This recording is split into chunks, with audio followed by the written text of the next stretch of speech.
Comme pour chaque épisode, quasiment, j'enregistre cette introduction après avoir enregistré avec mes invités. Et là, pour cette fois, je trouve qu'une phrase de l'un d'entre eux est parfaite pour rentrer dans la thématique du jour. Je cite, à peu de choses près, ça serait quand même dommage de participer à l'UTMB après avoir fait toutes les courses qualificatives, être au point de départ d'un objectif poursuivi depuis 3 ans par exemple, et abandonner à cause d'une ampoule. Alors oui, c'est vrai, vous allez me dire, il n'y a pas que l'UTMB. Mais quelle que soit la course, personnellement, si je me prépare ne serait-ce que pendant plusieurs mois pour un objectif, et que je me retrouve coincé, imaginons à la moitié de la distance, parce que après plusieurs heures d'effort, des ampoules m'empêchent d'avancer, je serais assez déçu. Sans oublier que, comme je vous l'avais dit dans la partie 1 de ce Scientific Day, les ampoules peuvent nous forcer à changer de foulée et alors déclencher des blessures musculo-squelettiques qui, elles aussi, peuvent nous pousser à l'abandon. Si vous avez raté la partie 1, il est toujours en ligne, donc allez l'écouter pour avoir les bases avant ce qui suit. Pour cette partie 2, je suis allé chercher 2 experts de la préparation des pieds avant un trail ou un ultra, mais vous verrez que leurs conseils s'appliquent aussi à la route pour des épreuves type semi-marathon et marathon.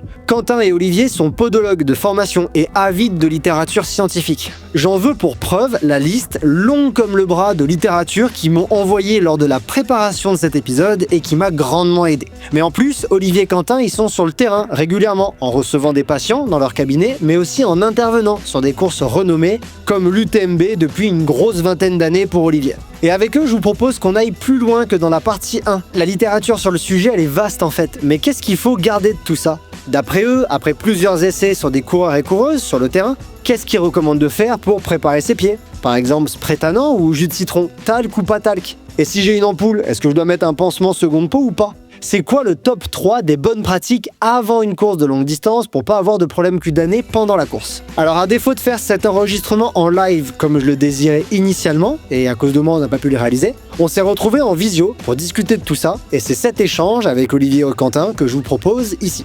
Je m'appelle Cyril Forestier, je suis entraîneur de trail et pratiquant, mais surtout docteur en sciences du sport. Vous êtes dans Courir Mieux, le seul podcast de trail qui vous aide à progresser grâce à des conseils fiables basés sur la science. Et je suis ravi de vous présenter ce Scientific Day partie 2 sur la préparation des pieds en trail et en ultra trail. Avant de commencer, je remercie Suunto, partenaire de Courir Mieux pour la saison 2 du podcast. Suunto, c'est les montres que j'utilise depuis bientôt 2 ans maintenant, dans mon quotidien, dans mes entraînements et dans mes compétitions, et j'en suis pleinement satisfait. Alors, ils n'ont pas de Suunto Plus spécifique pour prévenir les ampoules aux pieds, mais par exemple, leur fonctionnalité tag permet de suivre le kilométrage des chaussures qu'on utilise, ce qui, vous allez l'entendre, peut être utile pour prévenir les problèmes aux pieds. Salut Quentin, salut Olivier, comment ça va ? Salut à toi Cyril, merci pour l'invitation, ça va très bien. Ouais, merci de nous inviter pour cette prise de parole sur le pied. Bah écoute, avec grand plaisir. Alors, pour être tout à fait transparent, moi je ne savais pas que vous travailliez là-dessus, que vous étiez expert là-dedans. C'est Marlène Giandolini, suite aux épisodes qu'on a réalisés ensemble et qui sont encore disponibles en ligne, où je l'avais reçu sur les plaques carbone et entre autres le développement de chaussures qui m'a soufflé vos noms et qui m'a dit que ce serait pas mal de faire un épisode sur les pieds parce que en plus de ça, quand j'ai discuté avec elle de ça, j'ai dit ah ouais, moi je fais ça. Elle m'a fait ouais, bah c'est pas du tout ce qu'il faut faire. Je me suis dit bon, ok, peut-être qu'il y a quelque chose à discuter avec Quentin et Olivier. Avant qu'on commence, est-ce que vous voulez vous présenter, peut-être Olivier puis Quentin, comme ça je donne l'ordre de parole moi. Bonjour à tous. Donc moi c'est Olivier, je suis podologue depuis 23 ans. On doit pas dire où on exerce sinon on a des problèmes avec notre ordre. Je suis podologue depuis 23 ans maintenant. J'étais responsable du staff podo de l'UTMB pour mon 21 ans. Donc depuis la création de première édition de l'UTMB jusqu'à l'an dernier où j'ai arrêté, j'ai donné ma démission et la succession à Madame Marie-Charlotte Alex. Et j'étais aussi président d'une association de podologues du sport qui intervient sur énormément de courses dont Quentin fait partie. Énormément de courses, marathon des sables, marathon de Paris, etc. Et actuellement, maintenant, j'ai été débauché par Salomon et je m'occupe de la team Salomon Athlète Elite. Voilà. Et là, moi, Quentin, donc pareil, un peu moins longtemps, un peu plus, un peu moins longtemps de diplôme qu'Olive. On exerce dans la région en Haute-Savoie, dans le berceau de trail. Moi, ça fait une douzaine d'années que je suis diplômé et je m'occupe de pas mal d'athlètes sur le bassin annécien, dont cette année et depuis d'ailleurs même 3 ans une collaboration avec le nouveau Team Rossignol, donc anciennement Team Odlo, et puis un peu de travail avec l'équipe de France de trail. Donc, on accompagne pas mal d'accès. Et puis, comme disait Olive, moi, je fais partie de l'association Peu d'Oxygène. Olive a été mon président pendant plusieurs années. Et puis, on a mis pas mal de projets en place à ce moment-là, notamment basés autour de la prise en charge des coureurs et puis pas mal de choses au niveau du travail de la chaussure. Ouais, et j'imagine que du coup, alors vous n'avez pas fait le compte, mais j'imagine que la quantité de pieds vus dans des états plus ou moins déplorables sur la carrière, elle doit commencer à être considérable. Donc, votre expertise pour parler de ce sujet-là est vraiment intéressante. Encore une fois, merci à vous deux d'ailleurs de la littérature que vous m'avez partagée, parce que ça a été une base clé. Et quand des invités me disent « Attends, je crois qu'on a une bonne base de littérature pour toi », c'est généralement bon signe sur les discussions. Si je vous propose, si ça vous va, je vous propose qu'on divise la suite de l'échange en 2 parties. D'abord, qu'est-ce qu'on peut faire pour les pieds en amont d'une course, c'est-à-dire comment on va les préparer pour éviter les problèmes sur un trail, un ultra. Et après, peut-être pendant la course, qu'est-ce qu'on fait quand, si jamais un problème se manifeste. La première question que je voulais vous poser, donc les auditeurs ont entendu ma partie 1 avec déjà des conseils, de la littérature un petit peu, qu'est-ce qu'on peut retrouver. Mais vous, là, en tant que professionnel, selon vous, c'est quoi la base des soins des pieds à réaliser en amont d'une course? Qu'est-ce qu'il faut faire en particulier en termes de crème, en termes de peut-être d'ongles ou ce que vous voulez? Qu'est-ce qu'il faut faire pour déjà limiter les risques d'avoir un problème sur une course? Oui, alors je pense que déjà, c'est une question qui est assez individuelle parce qu'on a une part qui va être relativement génétique sur l'apparition des ampoules. On sait qu'on va avoir des pieds qui seront avec des tolérances à développer plus d'ampoules, mais ça, les gens le savent parce que potentiellement, dans le quotidien déjà, ils peuvent être impactés par ça. Et puis, s'ils arrivent sur une course, ça veut dire qu'ils se sont déjà entraînés avant et que potentiellement, ils se sont exposés aussi à ces contextes de problématiques. Donc, je dirais qu'il y a déjà ce contexte pied un petit peu fragile de base, cutané, avec souvent un fond d'hypersudation d'ailleurs, qui peut être un des facteurs favorisants. Et puis derrière, tu peux avoir des problématiques qui vont être associées à du matériel, les choses que tu vas tester en amont. Et après, tu peux avoir des problématiques qui vont être liées à la pratique. Donc, par exemple, une exposition prolongée, éventuellement. Donc, l'idée, en fait, c'est, au-delà de dire il faut traiter, il ne faut pas traiter, c'est déjà tester ces différentes entrées pour voir s'il y a des choses à venir mettre en place. Je rajouterais la fameuse partie où est-ce qu'il faut enlever la plate de corne. Souvent, on entend parler de ça. Est-ce qu'il faut enlever la corne ou pas? Faut laisser la corne qui protège parce que c'est une corne qui fait que ça va éviter. Oui et non. Si tu as une corne qui est tout à fait souple et qui n'est pas du tout épaisse, pourquoi pas la laisser. Par contre, si tu as quand même des amas de peau cornée assez épais qui vont créer des blocs, ça va créer sur le long terme une espèce de cisaillement et un décollement de l'épiderme et du derme qui va générer cette fameuse ampoule. Et c'est une ampoule qui est souvent très, très, très algique. Donc, il faut absolument retirer cette plaque de peau cornée qui peut être nociceptive et qui peut générer du coup derrière, on a les études, je t'ai envoyé les trucs, qui peut générer des modifications de pattern de foulée et générer d'autres pathologies sous-jacentes. Donc il faut absolument les traiter en amont. Alors pas forcément faire le fameux soin de pédicurie pour mamie qui a une peau rosée derrière. Non, faut laisser quand même une corne, faut la laisser. La corne c'est intéressant, c'est important, mais c'est comme d'hab, le trop c'est pas bon. C'est intéressant ce que tu... Alors, j'ai d'autres questions sur la préparation des pieds, mais là, je rebondis parce que la littérature, elle en parlait, et peut-être que vous êtes d'accord avec ça. Il y a des papiers qui disaient qu'on attribue des abandons, par exemple, à des troubles musculo-squelettiques. Imaginons un TFL qui s'est déclenché, qui s'est inflammé, et du coup, on dit la personne a abandonné à cause du TFL. Mais en fait, il disait, si on remonte un peu dans l'historique, la personne, elle a changé sa foulée parce qu'elle a eu une ampoule à l'autre jambe, à l'autre pied, 20 km avant ou 30 km avant.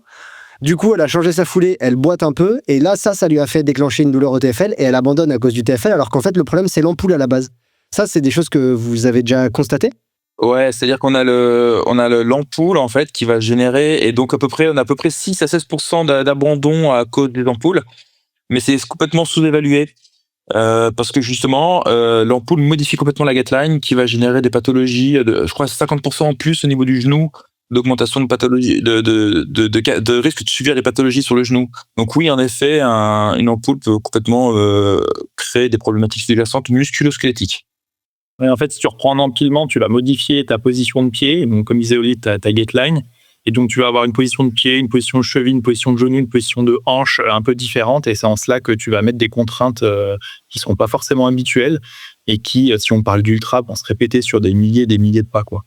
Du coup, autre question, si je reviens un peu sur la préparation des pieds avant un ultra ou un trail, quelle que soit la distance, parce que bon, j'imagine qu'il y a une distance minimum, mais on peut imaginer qu'il y en a peut-être pas. D'ailleurs, c'est une question. Est-ce que pour vous, il y a une distance minimum pour préparer correctement ses pieds?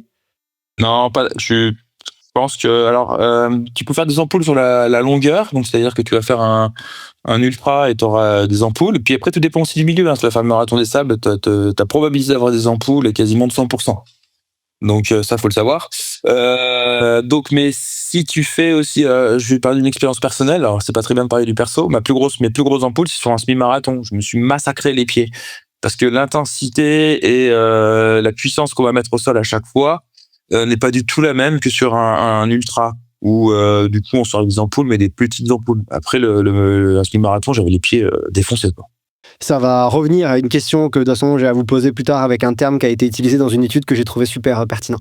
Du coup, le tannage, par exemple, les crèmes tannantes, un peu le mythe ou les croyances qu'il y a que tout le monde doit appliquer un espèce de préparation avec une crème tannante sur les 15 jours, un mois avant un ultra. Est-ce que vous y souscrivez ou pas spécialement? J'ai l'impression que votre réponse précédente, c'était plutôt non. Qu'est-ce que vous en pensez? Alors, moi, je dirais oui et non. Ça dépend de ce que tu prépares, en fait. Imaginons que c'est sur un objectif un petit peu secondaire, tu as déjà fait ces distances, tu te connais, tu as validé déjà tous les différents paramètres, bien, tu peux dire OK. Par contre, prends l'exemple d'un mec qui va préparer son premier UTMB, ça fait 3 ans qu'il cherche ses dossards, il a un investissement fou, et il arrive le jour de la course et il abandonne à cause de ça. Je veux dire, c'est le truc le plus con du monde, quoi. Donc, je me dis, pourquoi pas, à ce moment-là, sur des très gros objectifs qui sont préparés depuis plusieurs années, le faire, ça coûte pas beaucoup de temps, ça coûte pas beaucoup d'argent, c'est des protocoles qui sont simples à mettre en place. Donc, on va se dire, autant le faire, quoi. Autant le faire, assurer le coup, parce que c'est ce jeu de fou, quoi. Juste partage d'expérience, on préparait les athlètes pour aller en équipe de France avec les championnats du monde en Thaïlande, et on savait qu'on allait s'exposer à des conditions qui sont très unies là-bas. Donc, on a bien mis le holà là-dessus, de se dire, attention, les conditions vont changer, vous n'avez peut-être pas l'habitude de vous exposer à ça, on va mettre un maximum de choses en place pour essayer de prévenir ça. On veut que personne l'abandonne en équipe de France après des sélections à cause d'une ampoule, quoi. Je veux dire, ça en a l'air con à cause de ça, quoi. Je suis tout à fait d'accord avec Quentin. Un novice, faudra le préparer. Un expert, c'est pas pareil, mais ça serait quand même ballot d'abandonner, comme il dit, un UTMB, un marathon de sable à cause de problèmes de pied. J'avais 2 expériences. Pour en revenir justement à la préparation des pieds, c'est important, même chez les athlètes élites, ça arrive. Un athlète élite qui avait fini 2 de la TDS, et je me rappelle, l'année d'après, a dû faire un DNS, un Do Not Start, à cause d'un problème d'ampoule, parce qu'il avait mis une chaussette toute neuve, et qu'il avait massacré le pied. Et un autre élite qui était top 10 UTMB à Courmayeur, j'ai dû l'arrêter parce que justement, nouvelle chaussure par son sponsor, et du coup, énorme ampoule au talon. Donc en fait, c'est dommage des fois d'arrêter pour des problèmes cutanés qui sont extrêmement simples. Alors, il y a aussi un autre truc, c'est que l'UTMB, depuis qu'ils ont mis en place ce système de course où il faut des points, ça a énormément aidé justement à diminuer le risque de problèmes de pied, parce que les gens arrivent sur des courses beaucoup mieux préparés. Ouais, alors ça j'aime bien ce point-là parce que c'est quelque chose qui est pas souvent critiqué. Il y a des choses que je peux tout à fait entendre les critiques des fois qu'il y a autour du fait que c'est un circuit pour amateurs et donc il y a des choses qui sont critiquables dessus. Je peux l'entendre, mais dans un sens, moi je trouve qu'il y a quand même quelque chose qui est bien, c'est ce que tu viens de dire, c'est que tu es obligé de passer par des étapes préparatoires. C'est-à-dire que tu es obligé de passer par des courses, donc de t'entraîner, donc d'avoir de l'expérience, donc de pas arriver l'UTMB le main dans les poches. Des fois, je suis un peu surpris, comme des courses comme l'UT4M, que j'adore cet événement, qui est à Grenoble, qui a un 180 et 12 000. Et en fait, demain, n'importe qui, sans aucune cote ITRA ou aucune course, peut s'y inscrire. Et du coup, tu te dis que les personnes sur la ligne de départ, elles n'ont pas forcément la même expérience entre, par exemple, l'UTMB, dans le peloton, je parle, entre l'UTMB et, par exemple, l'UT4M. Donc, je trouve ça intéressant, ce que tu viens de soulever, Olivier.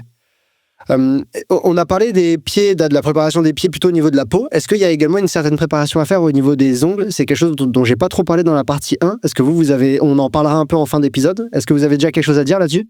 Ah, c'est énorme en fait, les hématomes sous-inguinaux, c'est fréquent dans la descente. Généralement, c'est quand on tape un caillou ou une racine, et généralement c'est souvent le caillou ou la racine qui gagne. C'est pas le pied. Et il faut pas croire que la chaussure ayant un pare-pierre conséquent, ça va protéger le pied. Non, ça c'est ridicule. Donc on va se faire un hématome. Et là, généralement, on est en termes de douleur, on est à peu près à 10 sur 10. C'est juste abominable. Le traitement est très simple, c'est tout bête. C'est percer l'ongle, faire un pansement compressif. Bon, on n'est pas là pour en parler de ça.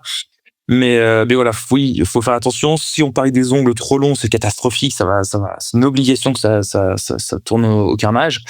Mais par contre, je vais aborder un autre point de vue, c'est en descente, c'est quand on manque de muscles, notamment de quadriceps, et qu'on n'arrive plus à retenir sa foulée à la descente, notamment le poids de son corps, parce qu'on lutte contre la gravité à la descente. À ce moment-là, on va souvent se reposer justement sur une foulée qui est très impactante avec une attaque talon et qui va venir faire glisser le pied sur l'avant de la chaussure. Et c'est à ce moment-là aussi, on aura des micro-chocs répétitifs sur l'avant-pied, au niveau des orteils. Et c'est pas parce que tu prendras 2 pointures au-dessus de ta chaussure que tu auras moins d'hématomes sous-linguaux. Tu vas créer encore plus d'instabilité. Non, le truc, c'est vraiment renforcer tes quads. Ouais, c'est un gros motif de consultation au cabinet et on fait beaucoup d'analyses de la chaussure aussi, au-delà effectivement de ce que parlait Olive sur la force musculaire. Parce qu'on se rend compte qu'on a soit des chaussures trop petites, soit des chaussures trop grandes. Ça, c'est la première chose. On parle beaucoup de lassage aussi, avec une stabilité du pied dans la chaussure qui est à revoir. Donc, le lassage, il est là pour adapter le mesh sur le pied, donc éviter d'avoir aussi ces déplacements avant-arrière dont pouvait parler Olive. Et puis, il y a une dernière chose qu'on peut voir aussi, c'est les élasticités des mèches. On a des mèches qui sont plus ou moins élastiques et qui peuvent permettre ces déplacements avant-arrière. Donc ça, encore une fois, il faut valider son matos avant, le tester à l'entraînement pour éviter d'avoir ces problématiques le jour J. Et puis, ça permet aussi d'être prêt musculairement pour éviter les problématiques. Peut-être que mon amour pour les chaussures un peu raides et les mèches un peu raides fait que j'ai pas tant d'ampoules que ça par rapport à d'autres personnes peut-être qui aiment les chaussures très souples ou quoi. Mais en tout cas, sur les chaussures, on en reparlera un peu après parce qu'il y a une question des abonnés là-dessus. Si je reviens un peu dans la littérature, les travaux de Détombe et Damoisy, ils suggèrent que le classique traitement au jus de citron, donc appliquer du jus de citron sur ses pieds pendant une quinzaine de jours avant un événement, il permet de prévenir les ampoules. En tout cas, c'est 2 papiers publiés là-dessus et je crois qu'il a fait sa thèse de médecine sur le sujet, Détombe ou Damoisy, je ne sais plus lequel des deux. Est-ce que c'est le cas déjà? Est-ce que ce traitement, vous, c'est quelque chose qui fonctionne, la crème de citron, le jus de citron, pardon? Ça fonctionne très bien. Donc j'étais consultant pour cette étude. C'est un médecin qui travaille en bas de chez moi qui supervisait cette thèse de mémoire. Et il m'a demandé justement de donner mon avis là-dessus. Donc oui, le jus de citron, c'est intéressant. Ça permet de diminuer le phénomène. En fait, le citron attaque la peau. Et la peau doit se défendre en fait. Tout est une histoire d'adaptation et de renforcement dans le monde du sport. Et donc du coup c'est pareil pour la peau, la qualité de la peau. Donc si la peau, on va dire entre guillemets, est attaquée, pour rester vulgaire, la peau va se défendre en se renforçant. Donc on travaillait là-dessus de manière assez empirique, c'est-à-dire on disait tiens ça marche, on a vu de manière par expérience que ça marchait. Et eux ils ont réussi à poser un papier. Avant, parce que tout ça vient des chiens de traîneau à la base. C'était des préparations pour les pattes de chien de traîneau, tout ce qui est produit de tannage, tout ça, mais avec des produits qui n'étaient pas forcément autorisés pour l'homme. Alors, de tête, je crois que c'est de l'acide glycolique, je ne sais pas si tu me... C'est supprimé l'acide glycolique ouais, parce que c'est cancérigène. Voilà, parce que cancérigène, mais c'était les produits qui étaient utilisés pour les chiens. Donc, les premiers travaux, c'était de prendre ce qui était fait pour les chiens et de les emmener justement sur l'homme. Donc, ça marchait assez bien. J'ai une petite anecdote, c'est Seb Chéniaud qui m'avait expliqué qu'il avait préparé ses pieds pour un ultra... en Asie, je sais plus où, il avait fait ça pendant des années. Le problème, c'est que c'était aussi quelque chose de très coloré. Donc, t'en foutais plein les bras, c'était la galère. Bref, très, très compliqué. Et puis, c'est vrai que le citron, il y a ce côté naturel, il y a ce côté pas cher, il y a ce côté accessibilité. Donc, beaucoup moins cher que certaines crèmes tannantes qui existent. Et puis très naturel quand on sait qu'il n'y a pas d'ajout, il n'y a pas d'additif, il n'y a pas d'adjuvant. Donc, pourquoi pas aller vers des solutions simples quand elles marchent, quoi. Ok, et du coup, est-ce que vous pourriez nous partager un exemple de protocole, c'est-à-dire qu'est-ce qu'on fait, pendant combien de temps, quelle quantité, qu'est-ce qu'on fait avec ce jus de citron en fait? Alors, je pense qu'il y a un protocole, le plus simple, celui qu'on met le plus souvent en place. Donc, c'est un protocole qu'on va attaquer à 3 semaines de la course, d'accord? On va faire pendant une quinzaine de jours avec donc, une application de jus de citron. Donc là, c'est tout simple. Vous prenez votre citron, vous le coupez en 2 et vous venez frotter votre citron sur la peau. Ça, moi, ce que je conseille, c'est de le faire le soir. Comme ça, vous allez laisser agir l'acide citrique pendant la nuit. Donc, vous rincez pas vos pieds, vous gardez le pied comme ça, vous le laissez sécher comme ça. Ce qui est important de faire pour contrebalancer ça, c'est le lendemain matin de venir appliquer une crème hydratant.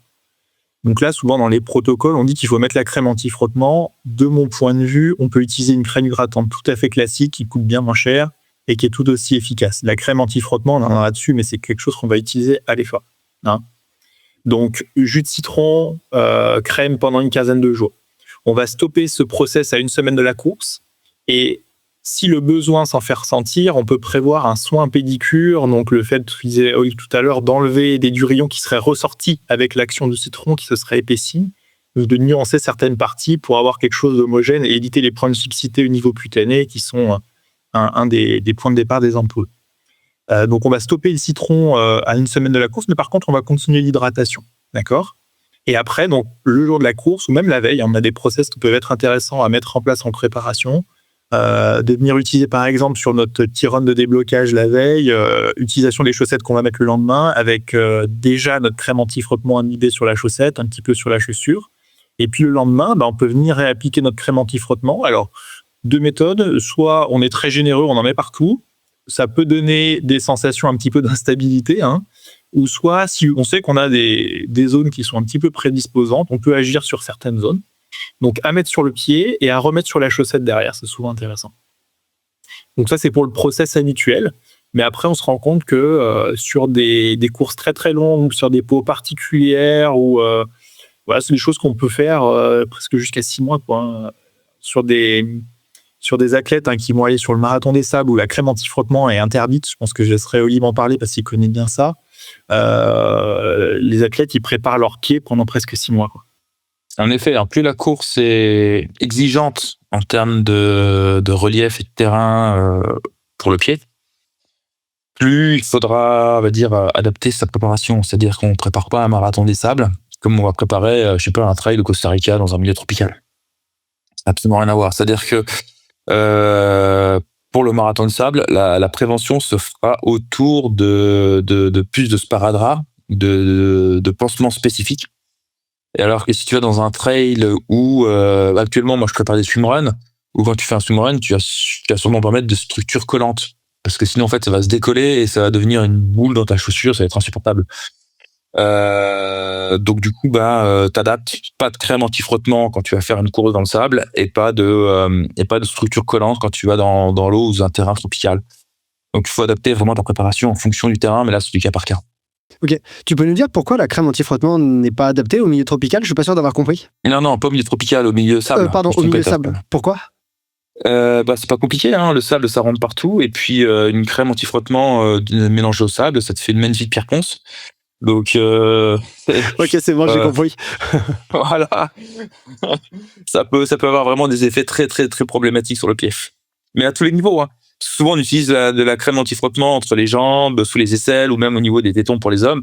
C'est no way, quoi. C'est pas possible. Il me semble que ça a été intégré au règlement du marathon des sables, non ? D'accord, l'interdiction. Ouais, alors je crois qu'ils ont créé une crème anti-frottement spécifique pour eux. Alors, je suis pas au courant là-dessus. Mais dans tous les cas, ça me viendrait pas l'idée d'aller me rouler dans le sable avec une crème anti-frottement, surtout que tu te laves pas pendant 7 jours, je crois. C'est intéressant ce que tu as dit, Quentin, sur la sensibilité qu'on peut avoir ou l'application qui peut donner une sensation d'instabilité, parce que clairement, moi, quand j'ai commencé avec des crèmes anti-frottement, c'est ce que je faisais, j'en mettais sur tout le pied. Et après, je me suis rendu compte qu'en fait, t'as la sensation que le pied, il bouge un peu latéralement ou avant-arrière plus que d'habitude, et du coup, maintenant, j'en mets juste sur, par exemple, le ou les orteils qui sont sensibles. La question que je me posais sur la crème de citron, si tu veux, Olivier, tu pourras compléter. La question que je me posais sur la crème de citron, c'était est-ce que c'est mieux qu'une crème tannante ? Si tu veux, Olivier, tu commences, comme ça tu rebondis sur ce que je viens de dire et tu peux continuer sur la citron versus crème tannante. Ouais, exactement. Alors, juste pour information, donc les ampoules, c'est à peu près majoritairement les 2/3 au niveau des orteils. Donc, préférentiellement, quand tu fais des longues distances, il vaudrait mieux mettre de la crème anti-frottement au niveau des orteils plus que sur du pied. Donc, je reviens carrément Quentin et ton expérience, Cyril. Donc moi généralement quand je fais du long je mets de la crème vite fait au niveau des orteils et des fois je peux faire une ampoule en rétro de M1, donc de ce qu'on appelle M1, c'est premier métatarse, donc je peux mettre une petite noisette à ce niveau là, c'est tout, sinon j'en mets nulle part ailleurs pour pas avoir cette sensation d'instabilité. Est-ce que la crème de citron, alors plutôt le jus de citron, hein, pour revenir, plutôt qu'une crème de citron, le jus de citron, c'est naturel, c'est bien moins cher. Donc j'utilise carrément, et la crème tannante en fait, on va dire une crème anti-frottement. Maintenant il y a plusieurs marques, il y a 3-4 marques qui existent, qui sont très efficaces. Ça remplacera plus la crème, on va dire hydratante, parce qu'il y a du beurre de karité dedans, donc ça sera plus à ce niveau-là. On va dire que c'est deux choses différentes entre le citron et la crème anti-frottement. Les deux sont, on va dire, se complètent très bien, mais se remplacent pas. Ouais, moi, ce que je me demandais, c'était crème tannante versus jus de citron. Et il semble que tu as répondu plutôt en faveur du jus de citron. Les deux vont, en fait. Le jus de citron, c'est très bien pour... Alors, une crème tannante, déjà, je pense que tu confonds en fait l'application de produit tannant et la crème. Parce que le produit tannant, c'est pas de la crème, en fait. C'est un produit liquide, tu veux. C'est un bidon de produit liquide, normalement. Ok, alors du coup, je vais pas citer la marque parce que je crois que j'en connais qu'un seul et il faudrait que j'en cite plusieurs, mais je suis quasi sûr d'en avoir acheté un l'an dernier. D'avoir acheté un pot... C'est Noc. Non, c'est Scholl. J'ai acheté une crème Scholl qui était marquée crème tannante pour les pieds. C'était vraiment une crème comme une crème. Ah, je connaissais pas. Le produit qu'on connaissait bien en équivalent du citron, c'est le Tano. Et c'est la même marque que Noc qui fait ça, Equiline. Et le Tano, c'était un bidon de produit plutôt liquide. Donc tu venais l'appliquer comme ils l'ont fait en spray, je crois aussi. Voilà. Mais non, je connais pas du tout en fait cette crème Scholl. Non, mais il faut rester neutre, naturel. Ça coûte bien moins cher le citron et dans ces moments compliqués financièrement, il me semble intéressant de rester sur la simplicité. Il y a quelque chose dont tu as parlé, Quentin, qui fait directement la transition avec ce que je voulais poser comme question par la suite. Tu as parlé des sparadraps, ou alors c'est toi Olivier qui a parlé des sparadraps. Il y a une étude que j'ai trouvée et que vous m'avez partagée également, celle de Lippmann, un collaborateur en 2016, qui semble suggérer qu'un simple bout de sparadrap adhésif, donc c'est ce qu'on appelle vulgairement du micropore, mais je ne sais pas s'il y a peut-être des équivalents micropore, il y a peut-être d'autres marques qui le font, que ça suffit à prévenir les ampoules, et pourtant ça paraît quand même extrêmement simple, hein. C'est un petit bout de sparadrap et c'est fini. Est-ce que c'est le cas ? C'est très simple. Mais quand on regarde, en fait, Lippmann avait fait la même étude 2 ans plus tôt et il n'avait pas vu d'évolution justement entre un pied strappé, enrobé et un pied non enrobé. La différence qui change, en fait, c'est le milieu. C'est que dans la deuxième étude de 2016, c'est plus dans un milieu désertique, sable, et ça rejoint tout à fait ce que je disais. Donc, en fait, ils appellent ça du paper tape. Donc, le paper tape ou le micropore va venir protéger sur les zones de friction spécifiques. Et l'avantage de ce paper tape ou de ce micropore, c'est extrêmement fin. Donc, du coup, ça ne prend pas de place dans la chaussure et c'est pas invasif, ça roule pas et ça colle très bien à la peau. Et c'est hypoallergénique. En fait, si tu regardes, je t'avais aussi donné une méta-analyse, c'est que finalement, dans la méta-analyse où ils reprennent différentes études, le tape n'est pas forcément intéressant dans la prévention. Mais finalement, si tu creuses un petit peu le truc, ce que disait Olive, c'est que ça va dépendre des conditions. Il y a certaines conditions qui vont être répondantes et d'autres qui seront non répondantes. Et c'est là où il y a tout un intérêt. C'est l'intérêt de connaître le milieu dans lequel tu vas courir, où ton patient va courir. Et en fait, ça rejoint exactement la question que je voulais aborder avec vous par rapport à ce micropore, sur les répondants et non répondants, pas forcément en termes d'individus, mais en termes de localisation. Parce que tu vois, typiquement, l'ampoule que je me fais le plus souvent, c'est sous le petit orteil. Des deux côtés, c'est mes petits orteils, je fais une ampoule qui va de l'ongle à dessous. Donc ça, j'ai l'habitude et j'essaie de préparer ça. Il y a des personnes qui se font des ampoules plutôt au niveau, par exemple, du tendon d'Achille, ou comme tu l'as dit, Olivier, toi, sous le premier M1, qui sont des zones peut-être un peu plus plates. Et du coup, je me disais, tu vois, j'ai un peu du mal à me dire comment est-ce que je peux placer un bout de sparadrap sur la zone, moi, qui m'embête, parce que ça risque de boursoufler, c'est pas lisse, c'est peut-être compliqué à poser. Alors que sur un tendon d'Achille, ça me paraît beaucoup plus facile à appliquer. Est-ce qu'il n'y a pas, en termes de localisation des ampoules, est-ce qu'il n'y a pas des traitements ou des façons de prévenir qui sont un peu différentes ? Alors, pour moi, déjà, c'était une problématique d'ampoule au tendon d'Achille, pas forcément une problématique cutanée, c'est une problématique de matériel, déjà. Ouais. Je suis d'accord avec Quentin largement. Donc j'irai questionner le matériel, voir si la morphologie du contrefort au niveau du talon est adaptée à la forme de ton talon. Est-ce que tu es stable dans ta chaussure ? Là, c'est vraiment ça qu'il va falloir creuser. Parce que on n'est pas censé avoir des ampoules à cet endroit-là si ton pied il est bien adapté sur ton contrefort chaussure. Tu vois, là-dessus, il n'y a pas de souci. Après, sur notre zone anatomique, par exemple ton petit orteil, on peut avoir des petites particularités anatomiques. On a une petite crosse de l'orteil vers le 4e, puis une petite déviation, des choses comme ça qui font que là-dessus, on n'a pas de gros bras de l'œillet pour travailler là-dessus. Et c'est là peut-être où la crème anti-frottement ou le paper tape, comme tu disais, peuvent être intéressants. Mais tu vois, ça va vraiment être dépendant de chaque zone. Mais pour moi, un tendon d'Achille, faut aller creuser autre chose. Je rejoins largement ce que dit Quentin sur le tendon d'Achille. Un tendon d'Achille, c'est le contrefort qui va venir taper dessus. Et je dirais, à la rigueur, s'il a une ampoule du tendon d'Achille, c'est le moindre mal. Il peut récupérer une tendinopathie très facilement au passage. Donc voilà. Après, si c'est des zones, si c'est des orteils, des malformations anatomiques d'orteils structurelles, c'est-à-dire qu'on peut rien faire dessus. Nous derrière, on peut éviter des zones avec les semelles. Donc on ne s'interdit pas ce phénomène-là aussi.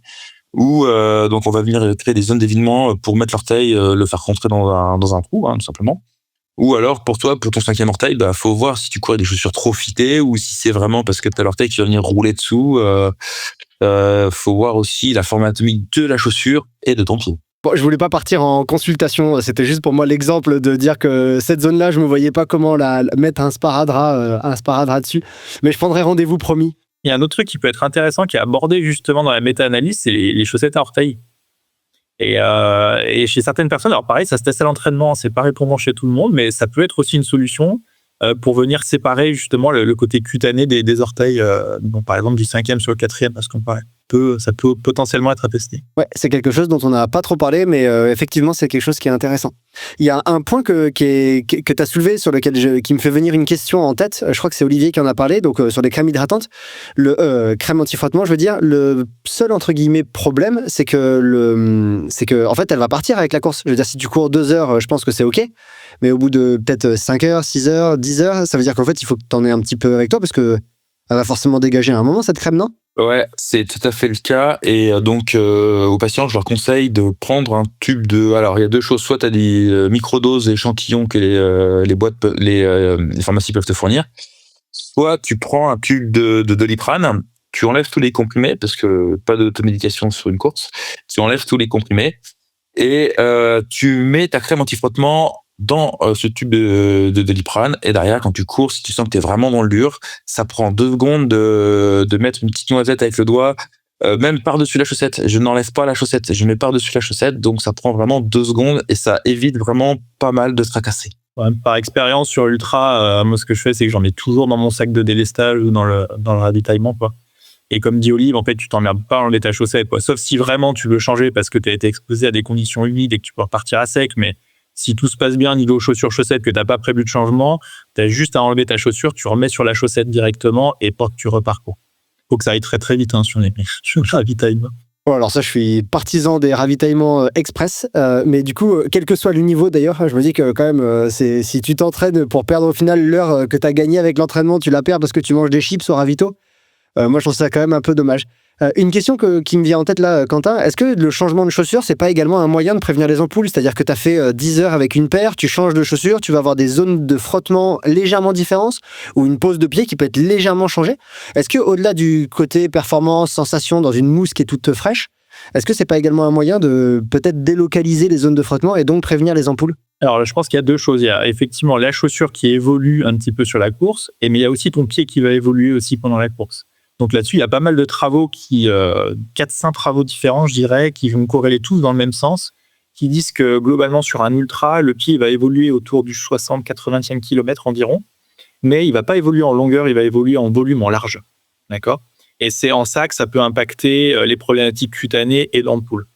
Alors pourquoi ? Parce qu'il y a de l'œdème en fait qui va venir se créer. Donc il va évoluer autour du 80e, puis après il va plus évoluer. C'est vraiment le cut-off, quoi, à peu près. Donc là-dessus, ça veut dire que soit si on garde la même chaussure, on peut travailler le lassage pour justement détendre un petit peu le mesh et libérer des zones de compression. Soit on peut aller, si on est sur une base de vie et qu'on a prévu dans notre ravitaillement des chaussures un petit peu plus larges, vers une chaussure un petit peu plus mesh.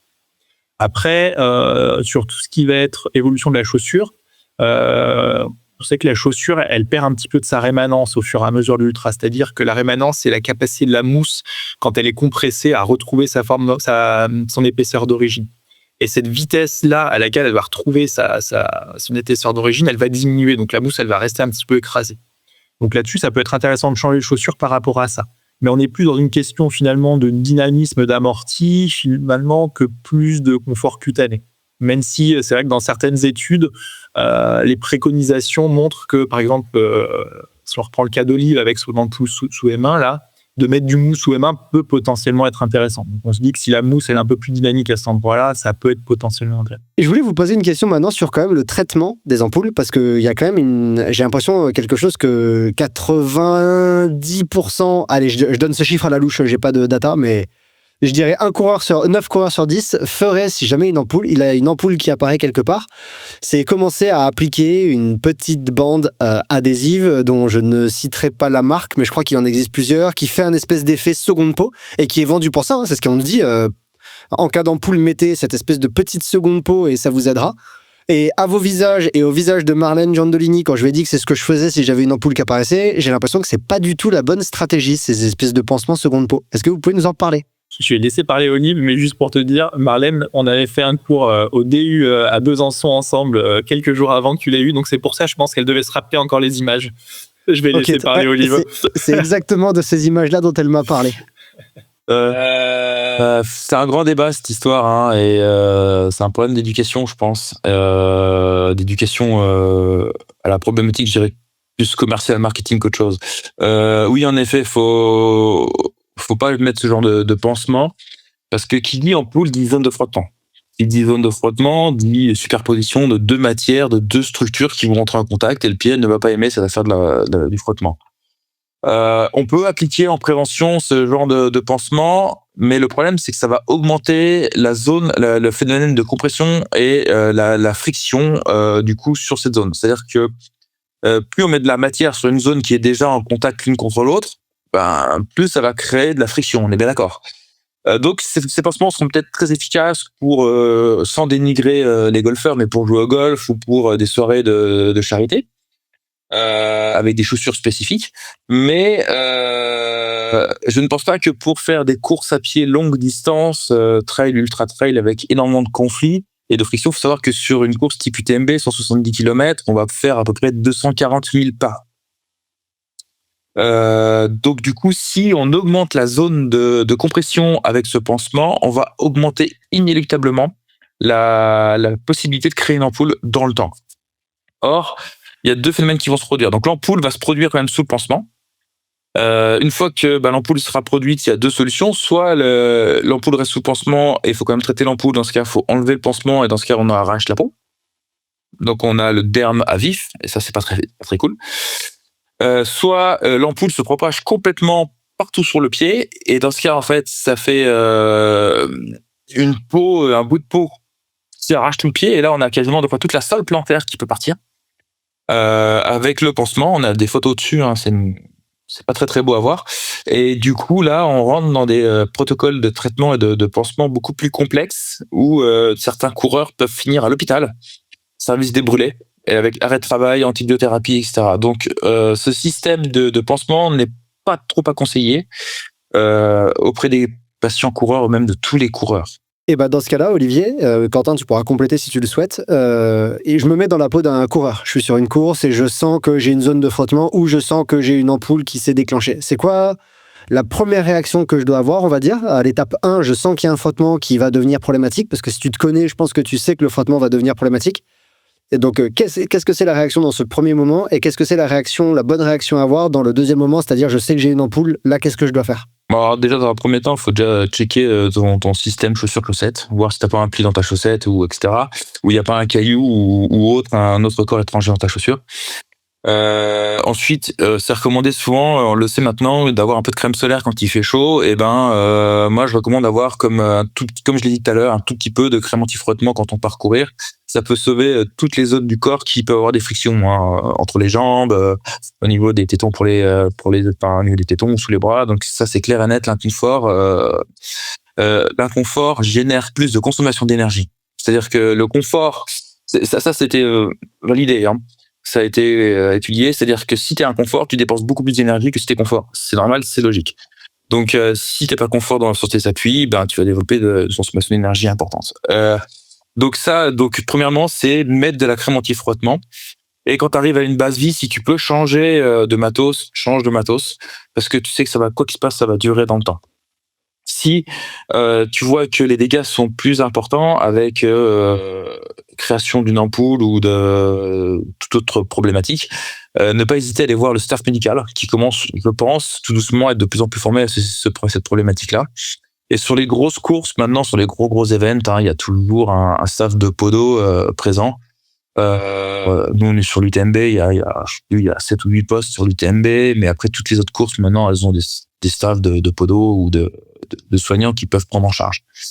Mais la première notion, c'est oui, ne pas mettre de pas avoir ces fameux pansements parce que ou alors pour que ça te sorte d'un mauvais pas.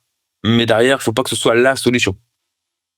Olivier, il vient de dire que sur les longues courses, il pourrait être intéressant d'avoir toujours avec soi un petit tube avec de la crème anti-frottement. Et comme ce tube, il faudra bien le transporter, c'est le moment de vous parler de Wise, partenaire de la saison 2 du podcast. Wise, c'est une équipe de passionnés de trail, de montagne et d'ultra qui développe du matériel pensé pour et par les pratiquants. Des produits performants, confortables, durables et éco-conçus pour que l'équipement soit un allié, c'est ça leur promesse. Et pour transporter tout le nécessaire sur les longues heures en montagne, que ce soit la crème anti-frottement, la veste, l'alimentation ou encore la frontale, Wise a conçu le Sherpa Max, leur sac de trail grande capacité de 12 litres. Il est ergonomique, respirant, ultra stable, même très chargé, et c'est un modèle que j'utilise moi souvent quand les sorties s'allongent et que le sac doit contenir une grande quantité de matériel. Si vous voulez en savoir plus, je vous invite à le découvrir, ce Sherpa Max, avec le lien qui est disponible en description de l'épisode. Et maintenant, on va revenir à cet échange avec Olivier et Quentin.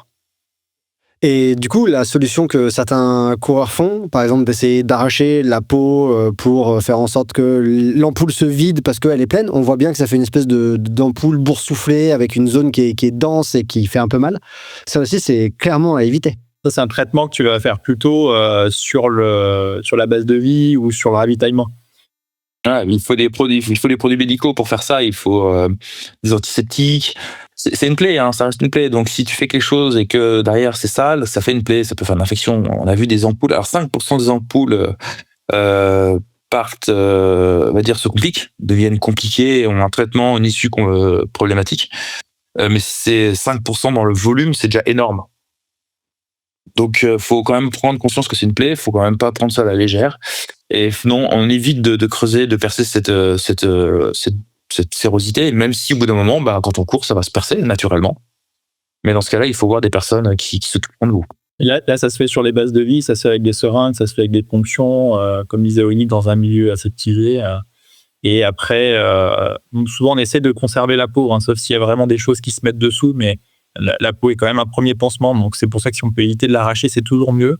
Et puis derrière, les personnes qualifiées, donc ça peut être, alors c'est souvent podo ou infirmier sur les courses, vont être en capacité de nettoyer la zone, ponctionner, et puis derrière de faire repartir avec un pansement adapté.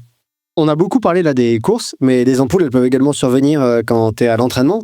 Tu vois, là, je prends l'exemple de après-demain, je pars sur un week-end choc, donc je vais me faire, 2 fois 10 heures en montagne, je vais croiser ma compagne qui va me filer un petit coup de main, ok.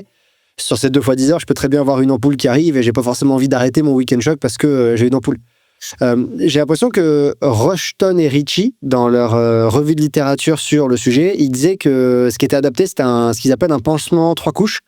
Je les cite: une interface douce, non adhérente, un pansement primaire souple, une couche adhésive par-dessus. Est-ce que c'est ça que vous appliquez, vous, cette espèce de système en 3 couches? Ou là, par exemple, sur mon entraînement, si j'ai une ampoule qui apparaît, je croise ma compagne, elle a un peu de matos, qu'est-ce que je peux faire pour essayer de faire en sorte que je puisse continuer? Je mets juste un petit strap par-dessus. Est-ce que de toute façon c'est mort parce que je suis tout seul et que j'ai pas le matos? Moi, je suis partisan du moins t'en mets, mieux c'est. Donc, tu pars, tu te connais, tu sais très bien que ta capacité de courir 10 heures est présente. Si t'es une ampoule, c'est qu'il y a un truc qui s'est mal passé. Je me trompe ou pas? Ouais, c'est-à-dire qu'en fait, tout le monde, on connaît tous notre corps. C'est-à-dire que si on part 10 heures, c'est qu'on connaît notre corps, on est capable de partir 2 fois 10 heures en montagne. Donc, on sait très bien que théoriquement, tout devrait bien se passer. Donc, on part sans rien. Mais s'il y a quelque chose, c'est qu'il y a un vrai problème d'ampoule.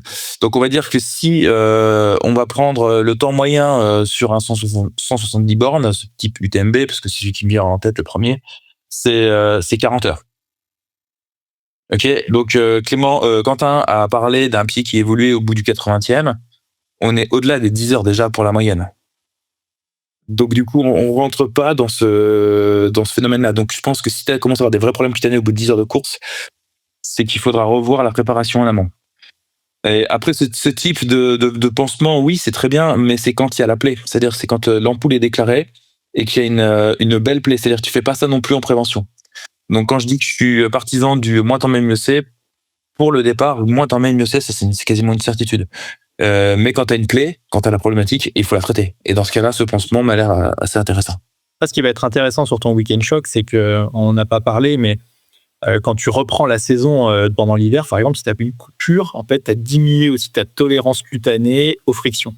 C'est un des paramètres que tu dois améliorer. En fait, en courant, tu vas créer des adaptations tissulaires qui font que tu vas être plus confort aussi par rapport à ça. Donc, dans ton week-end choc, tu vas aussi essayer d'aller créer ces adaptations au niveau collagène, au niveau de l'épaississement des fibres, etc.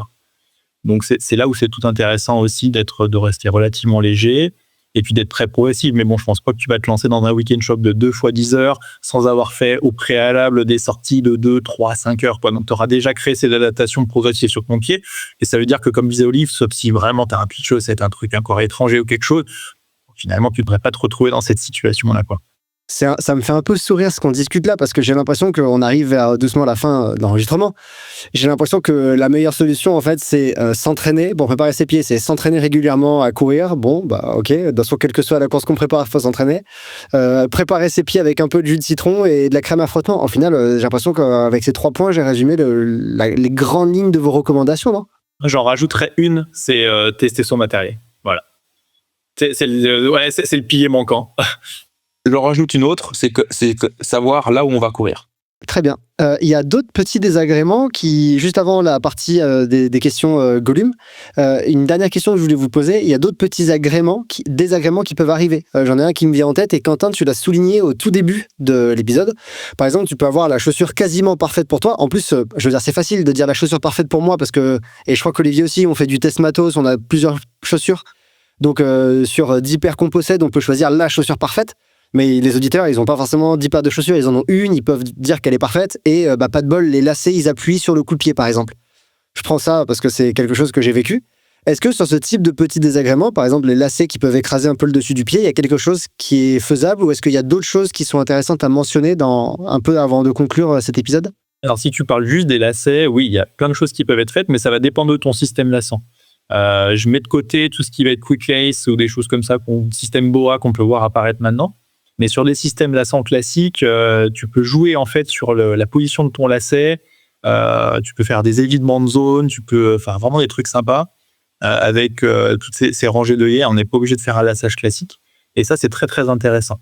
Ce qu'on va retrouver très souvent, et c'est ce que tu as dû avoir comme problématique, c'est qu'on a les tendons des releveurs qui passent au-dessus du pied. Et si on lasse trop fort, en fait, on va cisailler ces tendons de releveur et on peut créer une ténosynovite, donc une inflammation de la gaine du tendon.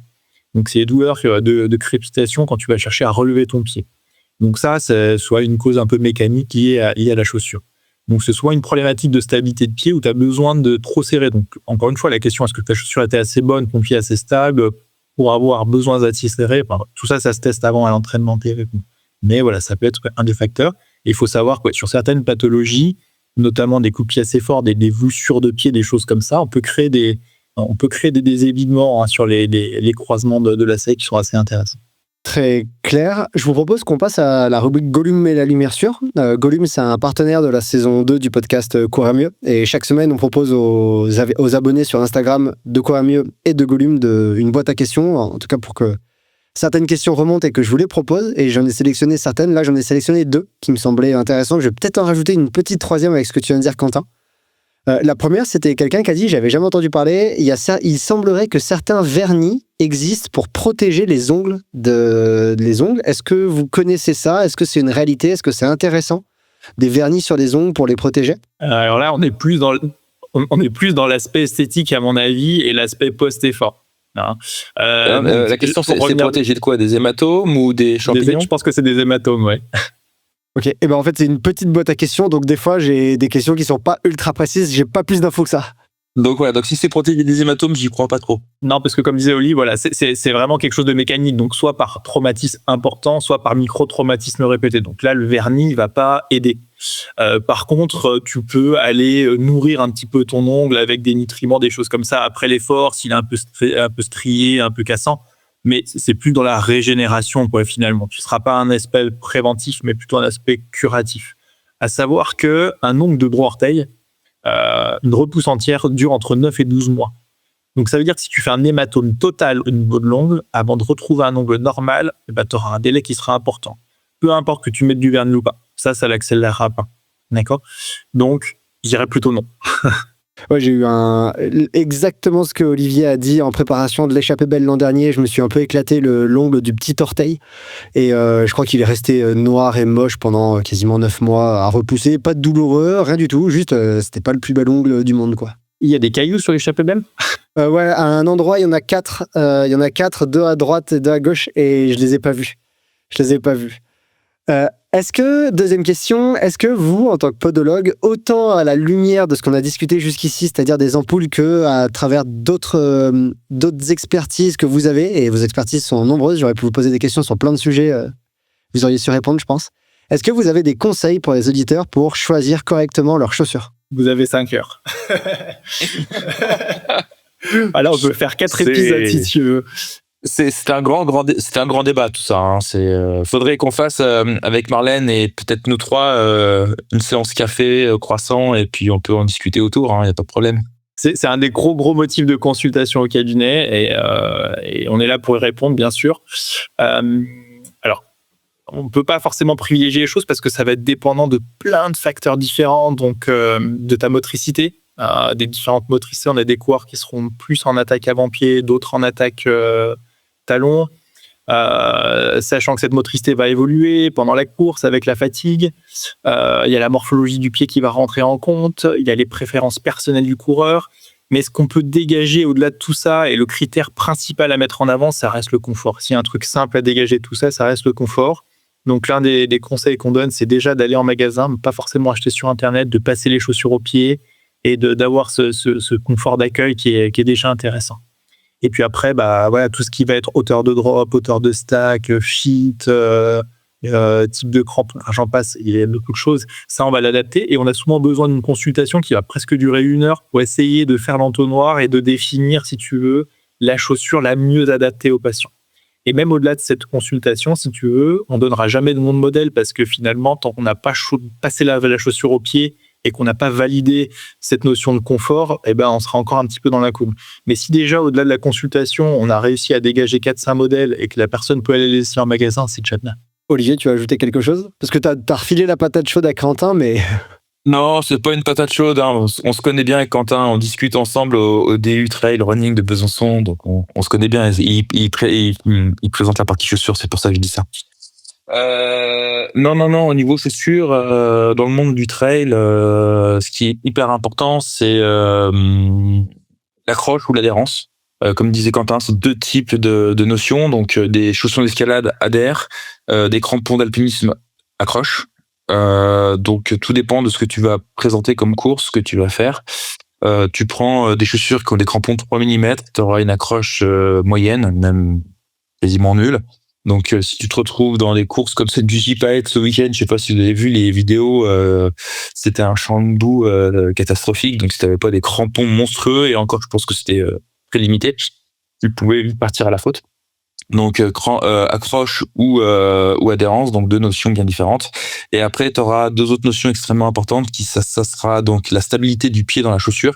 Est-ce que ton pied est stable dans la chaussure ? Alors c'est-à-dire si ton pied, quand tu poses ton pied à plat, tu peux faire ce qu'on appelle le single leg squat.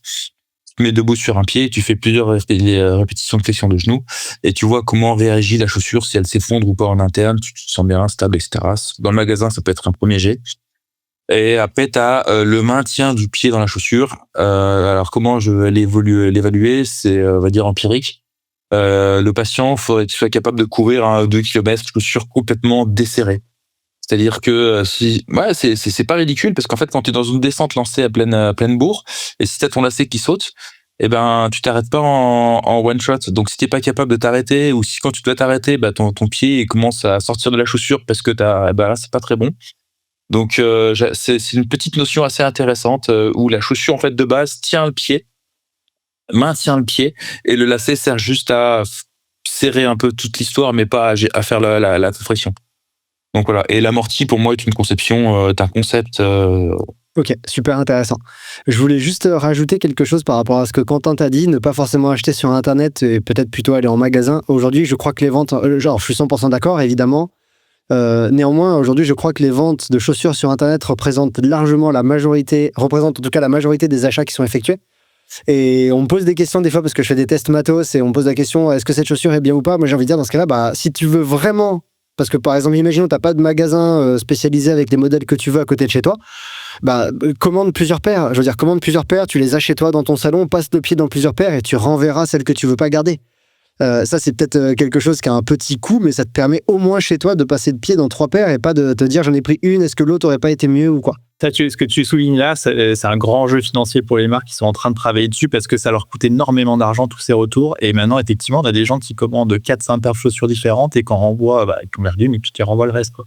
Et tout l'enjeu, en fait, c'est d'arriver à développer des algorithmes, des choses décisionnelles pour essayer d'orienter le consommateur vers la chaussure la plus adaptée pour eux. Donc, nous, avec Olive, on avait fait un travail chez Salomon il y a quelques années sur un projet Mesh qui a un peu été détourné de son truc et qui a servi en partie à faire un petit peu ça. Ouais. Toutes les chaussures sont bien, il faut le savoir. Il n'y a pas de mauvaises chaussures. Il n'y a que des pieds qui ne sont pas adaptés à certaines chaussures.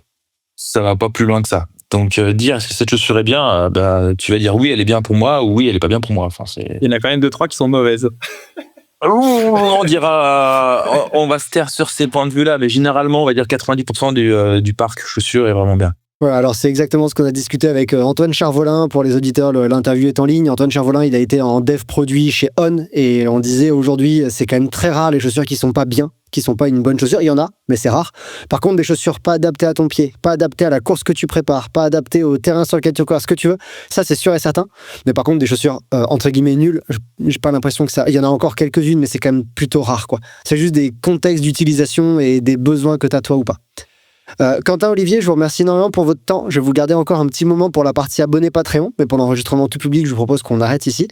Est-ce qu'on peut suivre ce que vous partagez régulièrement quelque part sur les réseaux ou quoi ? On a notre association Podoxygène qui, sur les réseaux, sur Instagram, qui est assez active et un peu Facebook, un peu moins parce que c'est un peu vieillissant. Mais oui, Podoxygène, notre association qui communique pas mal. Il y a tout un pan justement sur les chaussures. On avait créé un moteur de recherche à l'époque avec Olive qui s'est bien développé maintenant. Donc, tout un tas de recherches si vous voulez avoir un petit peu de base de données, finalement avec des filtres, tout ça c'est plutôt bien fait. Et puis maintenant, la nouvelle équipe a bien modernisé les choses avec des fiches présentatives sur chaque marque qui sont publiées régulièrement. Donc, si vous voulez avoir de l'info sur les chaussures, c'est une bonne source. Alors, pour ne pas être que unidirectionnel, je citais aussi d'autres associations parce que c'est aussi intéressant. Donc, on a la NPS qui est l'Association nationale des podologues du sport qui peut aussi présenter des travaux. Et l'autre association s'appelle AirPod. C'est à peu près les 3 associations de podologues du sport qui vont venir sur les réseaux sociaux discuter autour des problématiques de pied. Et il y en a une 4e qui s'appelle Podorun, je crois. Hein.